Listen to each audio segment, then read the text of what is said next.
Kia ora tātou. Ko Atlantic, ko Pacific, ko whitirea, nā moana. Ko Lukolis, te awa. Ko Makara, tōku puke. Ko French, ko Australian, ko Hungarian, nā iwi. Kei whangai ahau o te iwi o Ngāti Kuri. Ko Esterhazy, ko Lelonde, ko Raharui, nā hapu. Tōku Nigel, whaiaipo. Tōku Rima Maua Tamariki. What else? No France, no Australia, no Aotearoa ahau. Kei te whanganui atara ahau e noho ana. Kei WWF ahau e mahi ana. Ko Livia Esterhazy tōku ingoa. Nō reira, tēnā koutou, tēnā koutou, tēnā tātou katoa. Kia ora.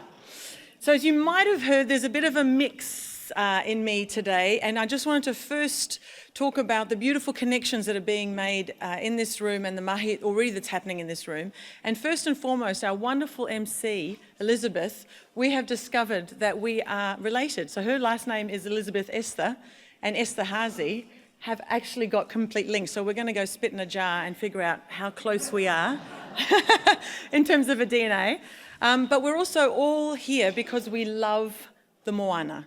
My life grew up around Asia, but particularly in the southwest of France on the Atlantic coast, and then in Sydney, where I was obviously in the Pacific coast, and here on the Wellington South Coast. So the ocean is a really, really key component to who I am, and I've surfed on it, dived through it, played on it, whatever.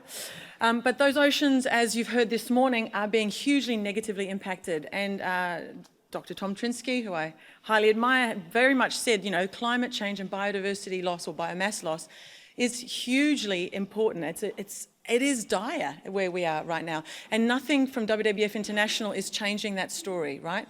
But the one thing that is changing slightly, and to give you hope, Elizabeth, is there is hope, right? There is hope. I think you may have heard Barack Obama talking about, we are the generation that's on the brink of changing everything, but we're also the generation that can make that change. So I applaud all of you here today because we're going to do some excellent mahi this afternoon on our beautiful Hauraki Gulf. In terms of WWF, I wanted to take just a couple of minutes to introduce who we are, because a lot of people, when I introduced myself as, how I'm the new CEO of WWF, it was wrestling. Are you part of wrestling? I was like, no, I like mountain biking, but no wrestling. No, the big panda. And so our work globally has been obviously, harking back to species, but we now work across 6 scientific practices, we call them. And there's forestry, a lot of work's happening in Brazil, obviously, at the moment. There's species, there's food supply, there's climate change, there's fresh water, and of course, there's our massive oceans practice. So here in New Zealand, the WWF office really decided to focus on the oceans practice as a big component of our mahi here, because, 4 times the size of our land is the ocean space, or even more so. Internationally, we have 2 outcomes that we work for. One is we want to conserve and effectively manage that 30% goal, coming up again, of coastal and marine ecosystems by 2030. And we also want to double the number of sustainable fisheries across the world by 2030. So that's very much our background here and what we're working on. And to do that, though, we need to partner. And that is where the hope comes in, because we honestly believe, it's in our DNA, that together it is possible. So together it is possible today to actually answer the questions that I'm going to come up with for your mahi, and actually to come out with a really good solution, because the brains are here this afternoon. The other element in terms of partnership is innovation, and we heard about the gift fund today, and innovation is also at our core at WWF. So one example of this is that we have recently formed an ocean collective called tahi, which is led by Northland iwi called Ngāti Kuri, and partnering with Auckland Museum on this, which is fantastic. We know that scientists recommend at least 30% of our oceans, we heard this, should be set aside and safeguarded, but we also applaud the Hauraki Gulf for putting in 20% goal at this point in time. We might move it to 30%, as Elizabeth said earlier this afternoon.